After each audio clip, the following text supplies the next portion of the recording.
الحمد للہ وحدہ والصلاة والسلام علی من لا نبی بعدہ ولا معصوم بعدہ ولا امت بعد امتی ولا کتاب بعد کتابی اما بعد فاعوذ باللہ من الشیطان الرجیم بسم اللہ الرحمن الرحیم اہدنا الصراط المستقیم صراط الذین انعمت علیہم غیر المغضوب علیہم ولا الضالین آمین۔ صدق اللہ العظیم۔ قابل صد احترام حضرات اساتذہ کرام، طلباء عزیز، السلام علیکم ورحمۃ اللہ وبرکاتہ۔ آج بتاریخ 6 رجب المرجب سن 1446 ہجری مطابق 7 جنوری 2025 بروز منگل بعد نماز عصر پہلی مرتبہ اس مرکز اہل سنت والجماعت سرگودہ میں حاضری کا موقع مل رہا ہے۔ مجھے اس بات کا اس سے پہلے اندازہ نہیں تھا کہ اس مرکز میں طلباء کی ایک کثیر تعداد زیر تعلیم ہے۔ الحمدللہ آج آپ کو دیکھ کر اور طلباء کی بڑی تعداد کو دیکھ کر خوشی اور مسرت ہوئی۔ دعا ہے کہ اللہ تبارک و تعالی اس مرکز کو ہمیشہ آباد رکھے اور اسے ترقیات سے، قبولیتوں سے نوازیں، کمن کیفن ظاہراً باطناً اللہ تعالیٰ اسے ترقی اور قبولیت عطا فرمائے۔ حضرت مولانا محمد الیاس گھمن صاحب زادہ اللہ علما وعملا وشرفا نے مجھے کئی بار اس مرکز میں آنے کی دعوت دی، اور میری اپنی دلی خواہش بھی تھی کہ میں یہاں حاضر ہوں، لیکن اس سے پہلے کبھی موقع نہ مل سکا، حالانکہ سرگودہ بھی آنا ہوا۔ تو آج یہ حاضری جہاں ان کے حکم کی تعمیل میں ہے، وہاں اپنی خواہش کی تکمیل میں بھی ہے۔ میں نے ان سے اس سال چند ماہ پہلے جب میرا استنبول ترکیہ جانا ہوا تو وعدہ کیا تھا کہ اب میں جب بھی سرگودہ جاؤں گا تو مختصر وقت کے لیے بھی ہوا تو میں ضرور اس مرکز میں جاؤں گا۔ اللہ کا شکر ہے کہ آج اس وعدے کی تکمیل ہوئی۔ میں اس مرکز کو اس لحاظ سے منفرد سمجھتا ہوں کہ یہاں قرآن کریم کے حفظ کی، ناظرے کی، تجوید کی اور درس نظامی اور تخصصات کی تعلیم کے ساتھ ساتھ زیادہ اہمیت عقائد کی اصلاح پر، فرق باطلہ کی تردید پر دی جاتی ہے، اور آپ حضرات کو الحمدللہ ایسی رہنمائی دی جاتی ہے کہ آپ گمراہی اور باطل سے خود بھی بچیں اور دوسروں کے بھی بچائیں۔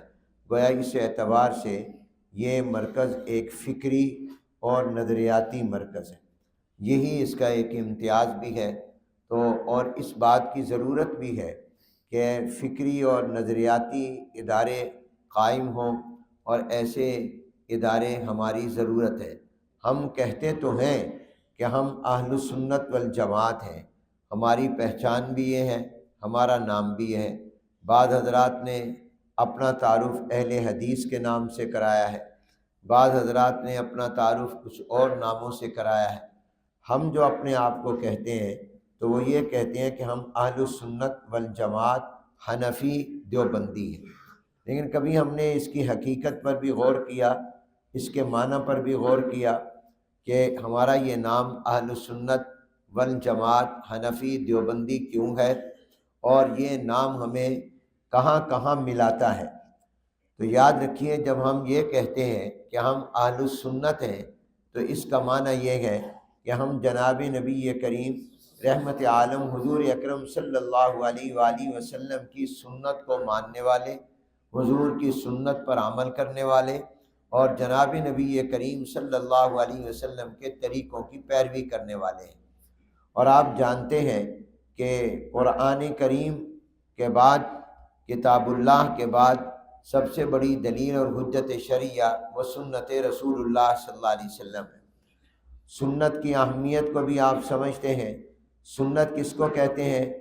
عارف باللہ حضرت مولانا شاہ حکیم محمد اختر صاحب رحمۃ اللہ علیہ نے سنت کی بڑی پیاری اور بڑی جامع تعریف فرمائی۔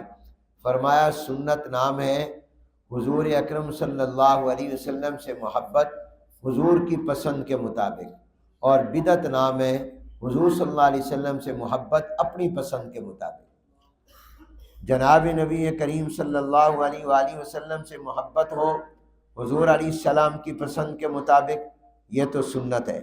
محبت تو حضور صلی اللہ علیہ وسلم سے ہو لیکن اپنی پسند کے مطابق ہو تو یہ سنت نہیں کہلائے گا، یہ بدعت کہلائے گا۔ جیسے اذان تو آپ دے رہے ہیں مگر اذان کے شروع میں کوئی اضافہ کر رہے ہیں، بھلے درود شریف کا ہی کر رہے ہیں، تو آپ نے گویا حضور سے محبت کا اظہار کیا مگر اپنی پسند کے مطابق کیا۔ یہ بات حضور نے تو نہیں بلال حبشی کو سکھائی تھی رضی اللہ تعالیٰ۔ تو سنت نام ہے حضور سے محبت حضور کی پسند کے مطابق، اور بدعت نام ہے حضور علیہ السلام سے محبت اپنی پسند کے مطابق۔ ہم الحمدللہ ہمارے اکابر اور علماء دیوبند نے جو ہمیں سکھایا وہ یہ کہ حضور علیہ السلام سے محبت حضور کی پسند کے مطابق ہو، سنت کے مطابق زندگی ہو، کیونکہ سرکار دو عالم صلی اللہ علیہ وآلہ وسلم نے بھی اپنی سنت پر عمل کرنے کی تاکید فرمائی، ہدایت فرمائی۔ چنانچہ فرمایا علیکم بسنتی، میری سنت کو لازم پکڑو، یہ نہیں فرمایا علیکم بحدیثی۔ یاد رکھیے حدیث وہ ہر حدیث پر عمل نہیں ہوگا۔ اب حدیث میں تو یہ بھی آتا ہے کہ حضور اکرم صلی اللہ علیہ وسلم نے ایک موقع پر بعض مجبوری اور ضرورتوں کی وجہ سے کھڑے ہو کر پیشاب کیا، یہ حدیث تو ہے مگر سنت نہیں ہے۔ اب اگر ہم یہ کہیں کہ ہم حدیث کو ماننے والے ہیں تو پھر ہمیں چاہیے اس حدیث پر بھی عمل کریں، کھڑے ہو کر پیشاب کریں۔ سنت یہ نہیں ہے، سنت حضور علیہ السلام کی بیٹھ کر پیشاب کرنے کی۔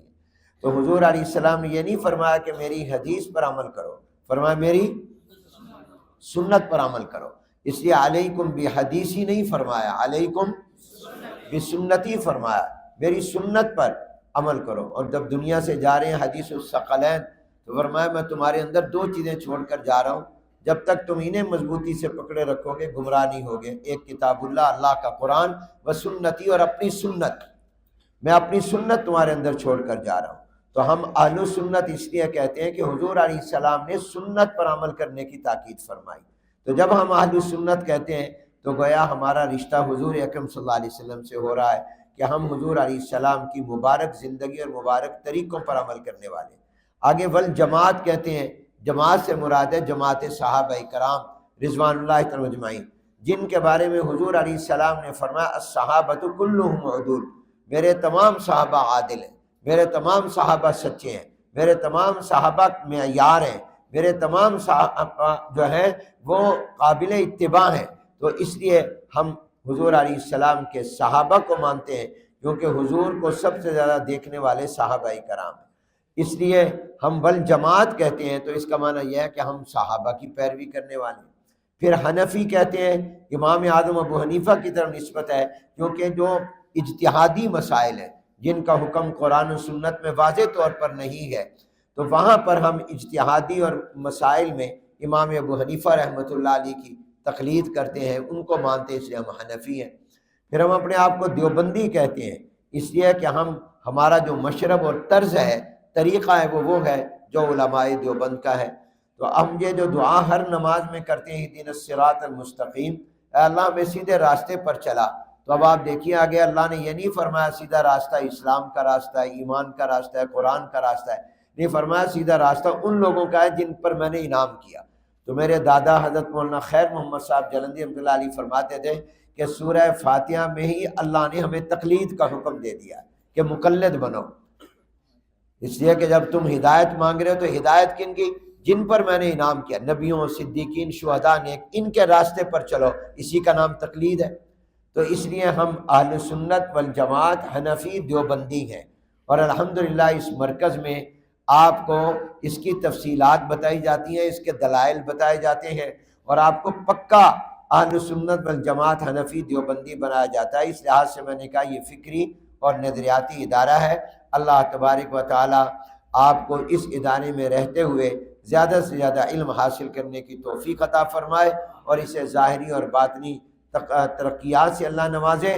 باقی بیٹے محنت سے پڑھو، اس لیے کہ آگے ان مدارس اور مراکز کو آپ نے سنبھالنا ہے۔ ہم تو الحمدللہ اب تک مدرسوں پر، اسلام پر، دین پر پہرا دے رہے ہیں، اور آپ کو بھی اس لیے تیار کر رہے ہیں کہ آپ نے بھی کل کو اسلام کا پہرے دار، چوکی دار بننا ہے۔ آپ نے بھی دین کا پہرے دار اور دین کا چوکی دار بننا ہے، اور آپ نے بھی اسلامی عقائد پر اور اسلامی نظریات پر اور اسلامی روایات پر، اسلامی اقدار پر، اسلامی احکام پر اور اسلامی طرز زندگی پر اور اسلامی فکر پر اور اسلامی مراکز پر آپ نے بھی پہرا دینا ہے، چوکیدار دینا ہے، چوکیدار بننا ہے۔ اور اس کے لیے آپ اپنے آپ کو دلائل سے خوب اچھی طرح مسلح کریں، اس لیے کہ آپ جو مقابلہ دشمن سے کریں گے وہ ہتھیار، ویپن، کلاشن کوف سے نہیں، وہ قرآن و حدیث کے دلائل سے کریں گے۔ آپ کا ہتھیار علم ہے، لہذا اس علم کو محنت سے حاصل کرو۔ اور آپ کا یہ مرکز آپ کا مادر علمی ہے۔ مادر علمی کا معنی یہ ہے کہ میرے علم کی ماں ہے۔ ہم مدرسے کو ماں کہتے ہیں، اساتذہ کو باپ کہتے ہیں، کتابوں کو اپنی خوراک کہتے ہیں۔ یاد رکھیے اس میں آپ کو 3 چیزیں ملتی ہیں، کتابیں ہیں یا آپ کی خوراک ہے۔ اس کو اپنی خوراک سمجھو اور اس سے تعلق قائم کرو۔ یہاں اساتذہ ہیں وہ آپ کے والد کی جگہ ہیں، یہ مدرسہ 4 دیواری آپ کی ماں کی جگہ ہے۔ اور ماں کے پیٹ میں اگر کوئی نابینا ہو اور اس کے اعضاء صحیح نہ ہو تو پیدا ہونے کے بعد بھی ساری عمر نابینا رہے گا، بہرا رہے گا، گنگا رہے گا۔ جو عیب ماں کی پیٹ میں پیدا ہو گیا وہ پیدا ہونے کے بعد کبھی دور اور ختم نہیں ہوتا، ہمیشہ رہتا ہے۔ اگر ماں کے پیٹ میں اس طرح بنا انسان کہ اس کی آنکھیں نہیں ہیں یا اس کے ہاتھ پاؤں صحیح نہیں ہیں یا کان اس کے سنتے نہیں ہیں تو وہ پیدا ہونے کے بعد دنیا میں جتنی بھی زندگی گزارے گا وہ نابینا رہے گا، بہرا رہے گا، گنگا رہے گا۔ ماں کے پیٹ کا عیب ساری زندگی ساتھ رہتا ہے، ماں کے پیٹ کا کمال وہ ساری زندگی ساتھ رہتا ہے۔ تو یہ مدرسہ بھی ماں کے پیٹ کی طرح ہے۔ آج اگر تمہاری صرف نحو میں، آج تمہارے ادب میں، تمہارے علم حدیث، تفسیر، فقہ میں اور آپ کے علمی عقائد، آپ کے ایمانی عقائد میں اور علمی استعداد میں کوئی کمی رہ گئی تو پھر ساری زندگی یہ کمی رہے گی۔ اور اگر آج آپ کے اندر یہ کمال پیدا ہو گیا، یہ کمی آپ نے دور کر لی تو انشاءاللہ ساری زندگی تم پھر با کمال رہو گے۔ میں نے دیکھا ہے ایسے طلباء کو جنہوں نے محنت سے نہیں پڑھا، صرف و نحو میں کمزوری رہی، پتہ نہیں ہے یہ اعراب کیوں ہو رہا ہے، یہ عبارت ایسے کیوں ہے، اور اگر قرآن میں اور حدیث کے علوم میں محنت نہیں کی تو وہ بیچارے ساری زندگی پھر بیچارے کوئی مقام حاصل نہیں کر سکے۔ اور اگر اس زمانے میں محنت کر لی تو پھر وہ الحمدللہ با کمال بن گئے۔ تو ماں کے پیٹ کی طرح مدرسے کو سمجھو، اگر آج کوئی کمی رہ گئی تو ساری زندگی ساتھ رہے گی، اور آج اگر اس کمی کو آپ نے دور کر کے اپنا کمال پیدا کر لیا تو ساری زندگی با کمال رہو گے۔ اللہ تبارک و تعالی آپ حضرات کو اس ادارے میں اپنی تمام کمیاں دور کر کے اپنی محنت کے ساتھ با کمال بننے کی توفیق عطا فرمائے۔ الحمدللہ رب العالمین والصلاة والسلام علی سید الانبیاء والمرسلین۔ اللہم انت السلام ومنک السلام وإلیک یرجع السلام، تبارک ربنا وتعالیت یا ذا الجلال والاکرام۔ اے اللہ ہمارے گناہوں خطاؤں کو معاف فرما دیجئے، اپنی رضا والی زندگی نصیب فرما دیجئے۔ اے اللہ اس مرکز کو اپنی بارگاہ میں قبول فرمائیے، اساتذہ کو قبول فرما لیجئے، طلباء کو قبول فرما لیجئے۔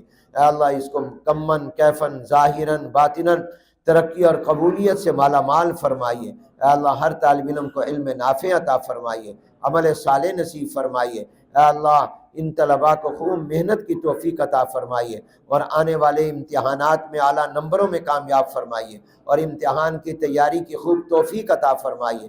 ایک ایک کو اپنے اکابر اور اساتذہ کے علوم کا امین اور وارث بنائیے، اور اے اللہ اہل سنت والجماعت کا وکیل اور ترجمان بنائیے۔ اے اللہ زندگی بھر مرتے دم تک اہل سنت والجماعت کے عقائد کے ساتھ وابستہ رکھیے، علماء حق کے ساتھ وابستہ رکھیے، اسی صراط مستقیم پر ہمیں رکھیے۔ اے اللہ ہم میں سے ہر ایک کو پوری انسانیت کے لیے نافع بنا دیجئے۔